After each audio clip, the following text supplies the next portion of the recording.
we're talking about a topic that I know is on every parent's mind. If it's not, we'll invite you on the stage and you can teach us. But the topic is motivating strategies for our kids, juggling school, homework. I know the list goes on of all the things we could use some motivation strategies on. And Dr. Wang promises us that some of these tips and tools that she's going to be sharing, we can use ourselves to get out of bed or to get to the workout machine. So feel free to steal these for you, but also for your child. So Dr. Wang, we want to start out kind of at school. You know, we're sending our kids off to school for the day each morning, as much as maybe some of us would like, or maybe not many, to be there to kind of help guide or to know what's going on. We really can't control what happens when they walk in those doors. So how do we get our kids motivated and ready to go to school in the morning? One of the things I think at school, let's talk about, would be helpful. And I think maybe not even at school, maybe at the beginning of the day, the first thing in the day that we can do is something I call positive visualization. And this is something that I use a lot in my practice with my own clients. And I found that it really helps reduce anxiety, boost motivation, and also just confidence. And this is actually something that has a lot of scientific data supporting this. So neuroscientists have found that the same parts of the brain are activated during physical rehearsal and also mental rehearsrsal. So just visualizing something happening can help your brain to rehearse, but also develop a plan to obtain this whatever goal, this task that you wanted to do. So let me ask you, because I can almost feel like a lot of parents thinking like, yeah, my kid is going to be like, get out of my, like, it could be fun. And it could also be like, what are you talking about? How can we realistically kind of have some of our kids do it who might not be so excited about it, or they might not be able to verbalize their own, like if they're doing it themselves, how can we practice visualization in a way that might be a little more realistic? Exactly. And you know, like you brought a good point. You know, when we think of visualization, people think like, right? And even adults like, no, I don't do that. So yes, and there's different ways you can do that, and there's ways that we can cater to different families, different age range, or different needs. So I'm going to talk about different ways. So yes, one of the ways is to visualize yourself accomplish this goal. Kind of that's exactly what I was talking about, the athletes, right? Mm-hmm. Running through the finish line, you know, me like walking in, taking this test that I've been dreading for and feeling good about turning it in. But there's different ways that are just a little bit more, even I think more easier for younger kiddos, for families to do on an everyday basis. So one of them I'm going to talk about is a vision board. You know, so for kids or for families, maybe they can't even articulate, or they don't have the time to this visualize, like this process, this procedure. Having like a visual reminder of something that they want, this long-term goal, or something that they want to work towards, it's really helpful. And I think it's important for us to find this intrinsic motivation, what's really motivating for you. So having a vision board, a visual reminder of things that you want to work towards, right? So for older kids, maybe getting ready to go to college, like maybe a logo of the college that you want to go to. Or for younger kid, maybe something you want to do this weekend, like a place, an activity that you want to do. And, you know, parents can help kids, like find pictures, or they can draw one themselves. They're like artistic, and have that in their workspace. So they know that what am I working towards? When I finish this, there's this to next thing. Why am I doing this activity? There's something else to do. And I would also say even immediate, right? After school, you know, here's the vision board, and guess what? Like, you know, when you've been going all day, like, you know, this is what we can do when you come home, when you can relax, turn it off. And I have to say, it depends on the age of the child, right? So older kids, they can think more long-term, this weekend, next month, at the summer. But for younger kiddos, has to be a little bit more immediate. So maybe I finish this assignment, I get to do this. At the end of the day, I get to do this. You know, and I think that really I want to make so a lot of these tools I want to talk about is, I understand that every kid is different. Every family is different. Every family dynamic is different. This is not like a one size fits all. So like you know, I think sometimes we need to modify so that we can cater to the different needs of individual families. I would love for you, Dr. Wang, to tell the hot lunch story of the child that you had shared with me, which I think is great because you know what? For some kids, and I know Carrie, you're saying, yes, it needs to be immediate. And so if the kid is like, you know, either expressing or you're seeing through their behaviors, they're not motivated to go to school. Hopefully there is one thing. And if that's the only thing that they can be excited about. So go ahead. I'll share this story. Yes, it's actually a patient of mine. He's about like, he's in like elementary school, fourth grade. So school is not his favorite place, to be very understandably. So as he's changing school, we're talking about like, okay, something, like name one thing every morning, something that you look forward to. And he's like, I can't, I don't want to go, you know, which I feel, it broke my heart to hear that from him. He's such a sweet boy. And he's like, oh, I know, I thought of something. And he said, today at lunch, we get mac and cheese, the hot lunch. That's what I want. Like my favorite mac and cheese, they give us mac and cheese. I'm like, there you go. The school team, like any tips on how to get, like engage the school team on leveraging some of these motivation strategies? Oh yeah, so this actually kind of relates to another way we can do visualization. I thought was such a great thing that I learned from my daughter's school, is that she's in kindergarten, 6 years old, and her school started doing is that every day when the kids go in, when they check themselves, you know, they have a name tag, right? Like I'm here, I put my name tag on this section. What they did was that they had the kid grab their name, take that 1 minute, 30-second pause, have them make a wish for themselves for the day. You know, just 30-second, 1 minute pause. And it could be anything, right? Some of the example the teacher had gave me is that some kids said, I wish, my wish today is have a good time today. I'm going to make a new friend. Yeah. I'm going to learn one new thing. I'm going to try my hot lunch today. Yeah. You know, whatever it is. But I think this is something that school teacher can help incorporate, because it's kind of like, I think the tool I want to talk about is setting that intention for us every day.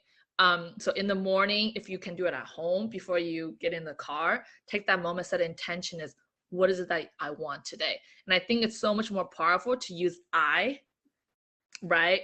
Say, yeah. I am going to do this.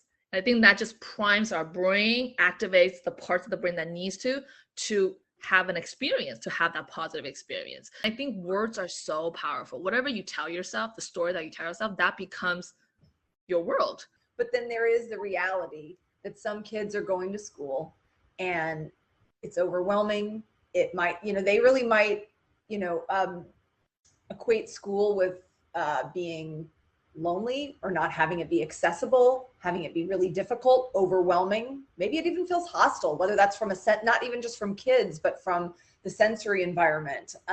So how do we take those kids who really like have averse reactions to something in school, or they really don't feel successful or positive, and how do we still get, while honoring their experience, still try to turn that around for them, even just every day, so it doesn't feel so monumental. Right. And I think, you know, and I hear that, and I think it's really important what you said is that maybe sometimes the important thing is not like to join them on that, to normalize that, not to be able to turn around. Because like you said, if they are having a hard day, to say this is going to be a great day, like it's not, it doesn't quite work like that, right? Nothing, it's ponies and rainbows and all that. So part of it is recognize to say that, yeah, you know, today might be a hard day.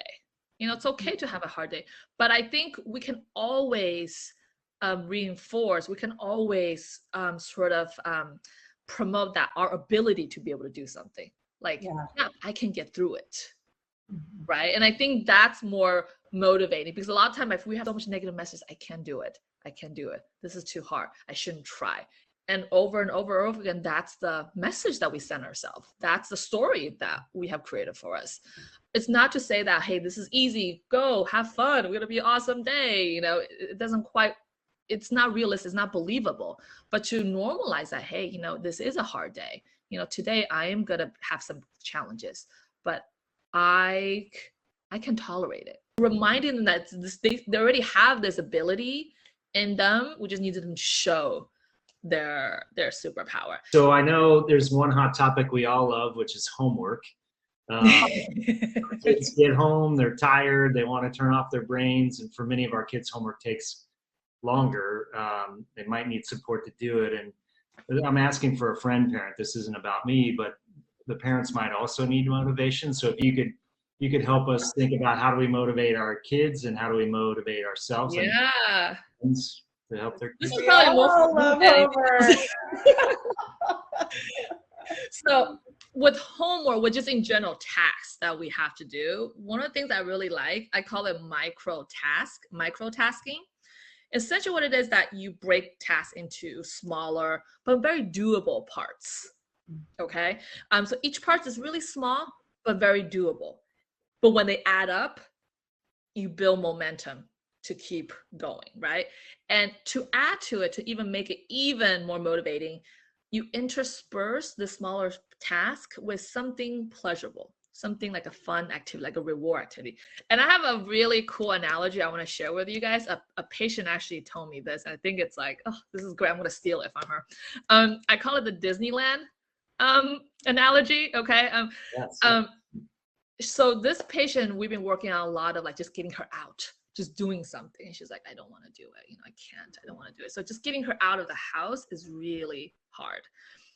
She loves Disneyland. She loves anything Mickey Mouse. So she and her friend, they went to Disneyland one day, and she had one of those, those meter tracking things, step tracking thing that track how much steps, how far she walked.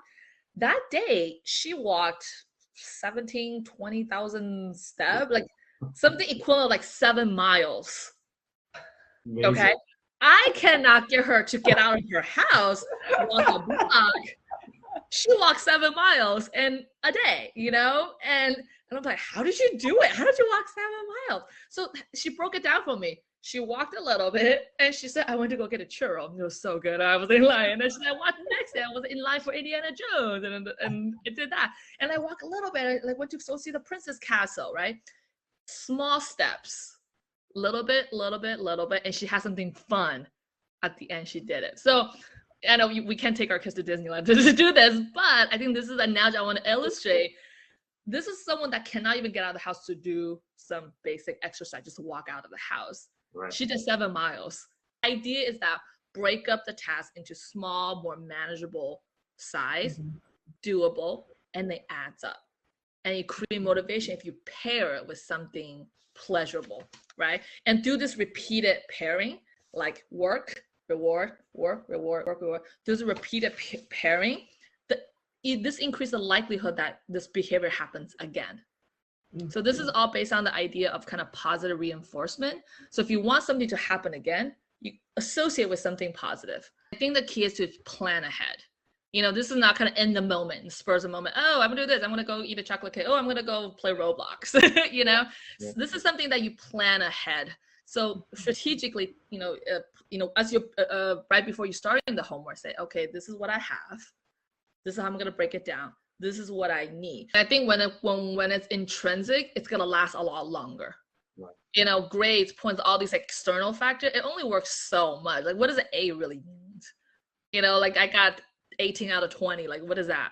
Yeah. The mean is so arbitrary. So for kids, that doesn't really make sense. For us, I don't think it makes sense anymore.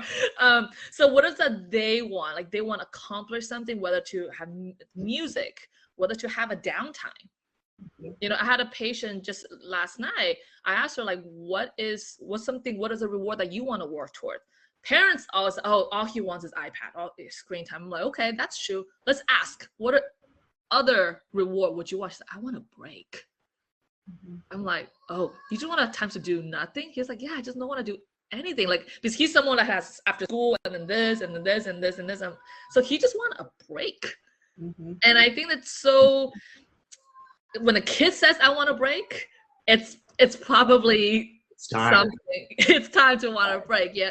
And of course, we can be mindful, how does that break look like? It doesn't have to be screen time break. It can just be like Lego break. It can be music break. But I think having that time, that space, it's really helpful. And I think that will also lead me to talk about the next strategy I want to talk about, is have that separation between work and relaxing.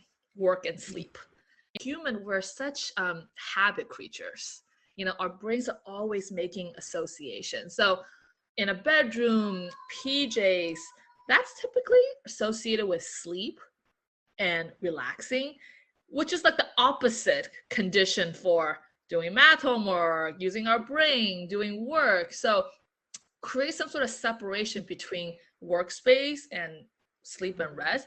It really helps to build motivation, also for good sleep hygiene. I know, like it's I think ideally to set up your kids' workspace in another room, another space, but I know that's not necessarily able for every family to have that space. But least you can do is change the outfit, change the clothes. Right. Like, this is my work school outfit. This is my relaxation outfit. Like, that kind of change the mindset and cues the brain, to go to this different mode. Any books or like tools that you'd recommend for our families that could help them get deeper into this topic? About motivation. Yeah. I have this one, not a specific book, but something that I think family can look into. And this is actually a tool itself. It's called behavioral activation. Mm-hmm. So if family are interested in looking to behavioral activation, this is kind of actually like a CBT, like a therapy skill. Cool. What this means in this context is that action needs to come before motivation. I think we all just kind of like, yeah, I'm not motivated to do it. It's almost like waiting for something magical to happen. Like, I'm going to be motivated to do this homework. I'm going to be motivated to do this task, right? But unfortunately, there's no magic pill for that. So there has to be like an action before the motivation. And the easiest way to get this action is some form of pleasurable activity. So if parents interested, if you want to go online, you can search this like pleasurable activity list for kids. They're like lists of things that you can do. But for parents, your kids the best, and so like what things are they into or they're not. For older kids, if they're able to, bring some of them with them together. Like, what are activities that you want to do? What are activities that you would, that's feel motivating? And we're kind of borrowing that motivation. We're borrowing that momentum, right? And then that actually, neurochemically, that actually shows that changes the brain state. That produces a lot of good chemicals, that create opportunity for new experiences. And that just creates that momentum for us to do something. So this is the kind of big word that in therapy that we use a lot called behavioral activation and motivation. So that would be like a key tool that we can rely on and look up pleasurable activity. There's a mini list out there, but I encourage everybody to just kind of notice like what worked before. What are some of the fun activity that you have done together as a family, and let that be the start. Borrow some of that. And then share it with your team at school, so then they can know what's working for your child. It gets back exactly. To what works and what doesn't for your child, and let the team know, so then everyone can work on those, from those positive points and the strengths and what works for your kiddo.